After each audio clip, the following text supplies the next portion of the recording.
रात के सन्नाटे में जमीन किसी सूखे पत्ते की तरह फटने लगी और दरारों से खौलता हुआ गाढ़ा लावा बाहर आने लगा। आग की इन लहरों ने एक मासूम बच्चे को घेर लिया और देखते ही देखते उसकी कोमल त्वचा ठंडे कठोर पत्थर में बदलने लगी। आज इस गांव का सूरज आखिरी बार ढला है। अंधकार से आती ये आवाज तबाही का ऐलान कर रही थी। भीम! चुटकी की आवाज में छटपटाहट थी, क्योंकि सामने खड़ी मौत से टकराने का साहस सिर्फ एक ही इंसान में था। भीम की मुट्ठियां भिंज गईं। उसके सामने उसका गांव जल रहा था और उसकी आंखों में दहकता गुस्सा अब उस आग से भी तेज था। चारों तरफ चीख पुकार मची थी। लोग अपने घरों को जलते देख बेबस थे और ये समझ नहीं पा रहे थे कि इस तबाही को कैसे रोकें। भीम भैया, ये आग आखिर बुझ क्यों नहीं रही? ये तो पानी डालने पर और भड़क रही है। राजू की आंखों में पहली बार इतना गहरा डर दिखा था। राजू, जब तक मैं खड़ा हूं, ढोलकपुर की तरफ बढ़ती हर आंच को मुझसे होकर गुजरना होगा।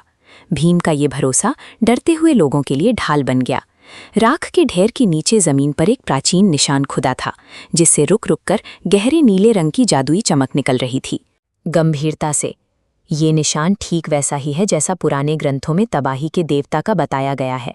चुटकी ने फटी हुई जमीन के पास बैठकर उस प्रतीक को गौर से देखा। अगर ये उस देवता का निशान है तो हमें यहाँ से फौरन भागना चाहिए। जग्गू थर-थर कांपते हुए भीम के पीछे छिप गया। उस निशान से निकलती ऊर्जा की लकीरें सीधे उस घने जंगल की ओर जा रही थीं, जहाँ सालों से किसी ने कदम नहीं रखा था। जंगल की हर झाड़ी और पेड़ जैसे उन्हें पीछे हटने की चेतावनी दे रहे थे, लेकिन भीम के पीछे गांव वालों की उम्मीदें थीं। अचानक जंगल के बीचों बीच लावा का एक पहाड़ उठने लगा और उसमें से धुआं उगलते हुए एक विशाल दानव ने आकार लिया, गरजते हुए, इंसानों की राख पर ही मेरा साम्राज्य खड़ा होगा। दानव के हर शब्द के साथ उसके मुंह से अंगारे बरस रहे थे। दानव ने अपना विशाल जलता हुआ हाथ जमीन पर पटका। राजू का संतुलन बिगड़ा और वो सीधे उस खौलते लावा की तरफ लुढ़कने लगा। भीम ने अपनी जान की परवाह किए बिना हवा में छलांग लगाई और राजू का हाथ पकड़कर उसे मौत के मुंह से खींच लिया। राजू को बचाते ही भीम के शरीर में एक अजीब सी हलचल हुई। उसके हाथों की नसों में खून की जगह एक तेज सुनहरी रोशनी दौड़ने लगी। भीम, तुम्हारी शक्ति उस प्राचीन निशान की रोशनी से जुड़ रही है। चुटकी ने देखा कि भीम के हाथ ठीक उसी तालमेल में चमक रहे थे जैसा वो जमीन पर बना निशान। दानव ने आग का गोला फेंका, जिसे भीम ने अपनी सुनहरी चमक से हवा में रोक दिया। इस टकराव से पूरा जंगल कांप उठा, लेकिन दानव बहुत शक्तिशाली था। तभी जग्गू ने अपनी फुर्ती दिखाई और दानव की आंखों के ठीक सामने कूदकर उसे अपनी तरफ उलझा लिया। दानव जैसे ही जग्गू पर झपटा, राजू ने अपनी गुलेल से एक बड़ा पत्थर दानव के घुटने पर मारा, जिससे दानव का संतुलन एक पल के लिए बिगड़ गया। दोस्तों द्वारा बनाए गए इस मौके का फायदा उठाते हुए भीम ने अपनी पूरी ऊर्जा को अपनी मुट्ठी में केंद्रित किया। अब उसकी शक्ति कई गुना बढ़ चुकी थी।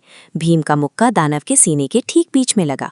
एक जोरदार धमाका हुआ और दानव की आग अंदर ही अंदर बुझने लगी। दानव का शरीर चलते हुए अंगारों की जगह राख में बदल गया। वो रहस्यमयी आग जो गांव को निगल रही थी, अब शांत होकर जमीन में समा चुकी थी। चिड़ियों के चहकने की आवाजें वापस आने लगी थीं। गांव के घरों से उठता धुआं अब तबाही का नहीं, बल्कि दोबारा जलते हुए चूल्हों का संकेत था। आज गांव की मिट्टी फिर से शांत है, चुटकी ने गहरी सांस लेते हुए कहा। भीम ने जग्गू और राजू के कंधे पर हाथ रखा। अकेले तो मैं शायद उस आग में झुलस जाता, लेकिन तुम्हारी हिम्मत ने मुझे लड़ने का समय और ताकत दी।